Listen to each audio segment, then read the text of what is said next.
Well, back to a box making drawered box video for this week. This is an owl box. It was inspired by the last box I did. I did one, an owl box, where I used an outline out of a book and had some boxes that slid out of it. And in the thumbnail, there was an AI-generated owl box. And I saw that. I was looking at that today. I said, I think I can make that. Actually, it was inspired because somebody didn't like the fact that I used AI thumbnail. And they said that I didn't make that because it wasn't what I made in the video. And that's a legitimate complaint. And that's fine. I don't mind if people disagree with that. There was a thumbnail generated by vidIQ. I've used a bunch of their thumbnails. Sometimes I just can't think of an idea for a thumbnail, and I just get lazy and go that way. My only problem with the comment is he started it with the word don't, like he was telling me what to do and what not to do. That doesn't sit well with me, but I don't engage with that. I just let it go and try not to take it personally. But anyway, I try to think that, well, they don't really mean to be telling me what to do. But I think some people can understand that. But anyway, I was looking at it and said, I can make that. So this is going to be my attempt to make that box or something like that box. I videotaped myself drawing this or trying to put it together. And this is not really a pattern. It's kind of a guideline. I'm just going to have two drawers. And got these eyes, and I'm going to probably do a compound cut or something for that beak. And I got the ears up here. And that's what this is it's walnut. I've got a backing plate on it for the back. And I've been experimenting with the eyes, what I'm going to make for the eyes, trying to get the angle right and the size of the circle right to make that. That's going to be that's 3/4 inch. I may make it 1/2 inch instead of something so tall. I'm not sure. I may make both and see how they look. You can see that's one of the iterations. There's another one I was working with, changing the angle. I wrote the angle on there so I'd know what I was doing. And there's a specific procedure I have to use to make that work, cutting like that, because I draw the circles with a compass, and you can't draw them after you've cut the middle out. You've got to cut all three of those. I draw one for the angle, one for the outside, and one for this circle on the back side. Anyway, I'm going to experiment with that some more to get the sizes I want for the circle sizes. This is real close, but again, I'm not sure if I want to do it out of 3/4. Just using those pieces of 3/4 scrap I'll have laying around to test these on. And I just did this pattern with a ruler, tri-square, and a compass. I use a drawing program for some things, but I haven't used it in so long I'm getting real rusty with it. I figure I'll just sit down and throw this together. Inkscape is what I usually use, and I haven't used it in a while, so I'd have to almost relearn some of the things that I need to do this. So I decided I'd draw it out like this. I think it's going to work.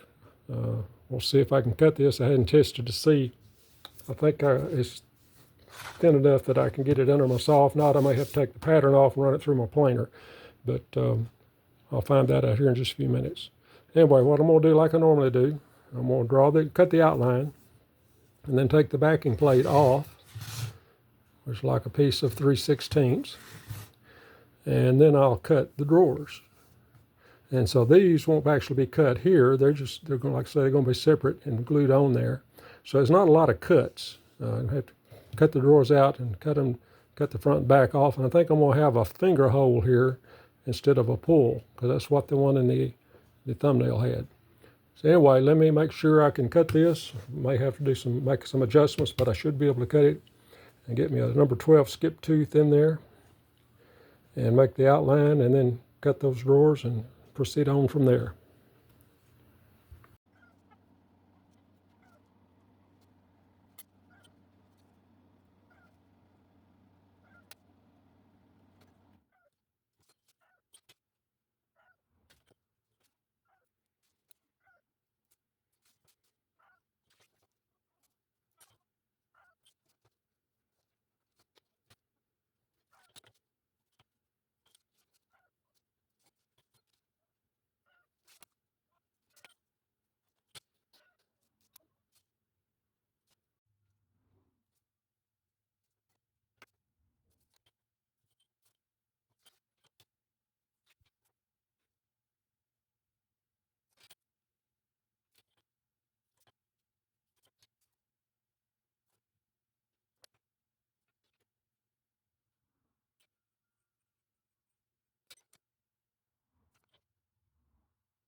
Okay, I'm finally going to call this finished.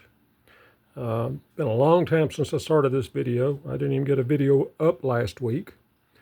I had multiple things happen last week that delayed me, caused me problems. I lost a family member. My last sibling passed away Wednesday morning. I had to deal with that for a couple of days. And we had severe weather, heavy rains. I was out without power most of the weekend. So kind of a lot of things worked against me on this, and this piece just didn't want to finish. This wood didn't want to accept a finish properly. I've sanded and refinished multiple times. Of course, the humidity didn't help. But anyway, I finally got it. I'm going to call it good. I'm not really happy with it. The drawers work. I had to really wax them to make them work well. Just something about this particular wood. This is Peruvian walnut, what it was. I bought 2 boards of that a long time ago. Made a board out of one of them. It's nice wood. For some reason, it just didn't like the finish I was trying to put on it. So I did manage to get it done, and it doesn't look as good as I wanted it to. I did a lot of this was my wife's idea on some of those eyes, some of the things I did. I like it, but it wasn't really what I had in mind completely when I started. But it pretty much looks like the piece that I had in that thumbnail. I mean, it's similar, it's not exact. It's an owl box, and it's got 2 drawers. So if you like that, hit the like button. And we've got some spider webs or something on it there. Anyway, hit the like button, and I'm not even sure what the next video is going to be. I've kind of been at a loss the last few days, and this hadn't been my top priority. But I'm going to get back to it now and try to get moving forward. We're getting past Labor Day and the holiday, getting into a new month, so maybe I'll get a new perspective. So thanks for watching, and I hope to see you in the next video.